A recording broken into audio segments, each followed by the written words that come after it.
Crazy Rich Asians hitting the box office this week with high expectations after the director rolled the dice, turned down a seven-figure payday from Netflix to see it on the big screen. The movie topping $5 million in its opening on Wednesday, adding another $3 million yesterday, is expected to make between $25 and $30 million during its 5-day opening weekend. So, could this be the start of a growing trend in Hollywood, or is this a unique case? Let's dig deeper with Rebecca Sun, a writer at The Hollywood Reporter, and Paul Dergarabedian, the senior media analyst at Comscore. Guys, welcome to you both. Rebecca, I want to start off with you. Walk me through the reasoning why they turned down Netflix and opted for the big screen. Right. Well, the director, John Chu, and author Kevin Kwan had talked about it, previously. What if it comes down to money? And they thought, well, maybe we'll donate a portion of our, paycheck to a worthy cause that will help get us into the movie theaters, which is the opportunity that they had before them. It's been a quarter century since we've seen contemporary westernized Asians in a Hollywood studio movie. And so part of it was just the cultural zeitgeist. It was the significance of having an experience where people had to buy a ticket, leave their homes, go see a movie featuring Asian Americans. The other big reason is because of comps. Netflix, if the movie came out on Netflix, you would never know how well it did. Netflix doesn't release data on individual projects, and so there's no way to prove to other studios that, hey, Crazy Rich Asians made money and people wanted to see it. So that decision, Rebecca, was not just about this movie in and of itself. It was the future potential pipeline of movies that will feature a predominantly Asian cast. It was completely, exactly, with an eye towards, will this open doors for the future? Because if they just wanted the movie to sort of be profitable to them, they would have taken the Netflix money because that was upfront payments. Was this a good idea, Paul? I mean, how much do you think they gave up? 25 to 30 million sounds pretty modest to me, going to the box office here. How do you think they would have done on Netflix?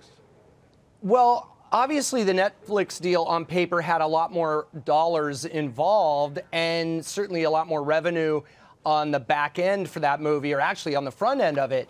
In terms of a theatrical release, they wanted to have the biggest stakes on the biggest stage for this movie.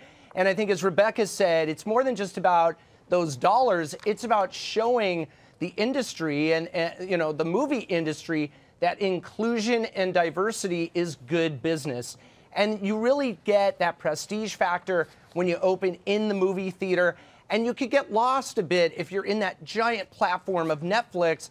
And so many movies come out every week and every day on Netflix that I think going theatrical was a really smart move. And as we've seen, you get the conversation building in a big way, Paul, when you open a movie in a theater in a wide release. Yeah, you must be thrilled. I've been interviewing you about the movies, I think, for 20 years. So you must be thrilled about everything you just said, right? I find it thrilling that people believe, you know what, we want to do it in the theater. We're going to do it for real. None of this like Netflix and chill, right? Isn't it gratifying that it's still believed that the theater, get up, get out of your house, go buy the popcorn or the fancy food? Hallelujah. It's a buy. I love that you just said that. I mean, it's a buy-in of time and money, but the box office right now, according to our Comscore data, is up 8.3% for the year, 12% for the summer, and 17% for August. So we're on a roll right now at the theatrical box office, and Crazy Rich Asians, I think, is riding this perfect crest of a wave towards the end of the summer movie season, and it's a really important movie for many reasons. And I think every time a movie like this makes a lot of money, it opens doors and opens eyes and opens hearts as well. So I think that's a really good thing. The show and I love what you just said about going to the movie theater. The show I'm seeing tonight sold out 3 days ago. Did it really? Yeah. And Rebecca, there have been reports that some Crazy Rich Asians out there are buying tickets to make sure that people more broadly can see this film and that it would be a success. I'm just wondering, in your view, are there producers, are there projects waiting in the sidelines for the green light based on the success of this film?